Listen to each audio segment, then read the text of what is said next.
มานี่จะหลับแล้วเหรอลูกมานั่งหลับอะไรตรงนี้ ดูแมวน้อยแมวน้อยนั่งไปนั่งมาจะหลับแล้วนะมันเป็นยังไงนะลูกยังอยู่ในระดับที่สูงกว่าเป้าหมายที่ 2% อยู่ดีครับ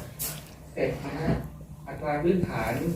นะครับที่ไม่รวมพลังงานไม่รวมอาหารเนี่ยนะครับเรื่องของเงินเฟ้อเนี่ยอย่างลงมาประมาณ 2.8% ในเดือนพฤศจิกายนที่ผ่านมานะครับก็ถือว่ามีการร่างให้ทำอยู่ครับอัตราการว่างงานนะครับอยู่ในระ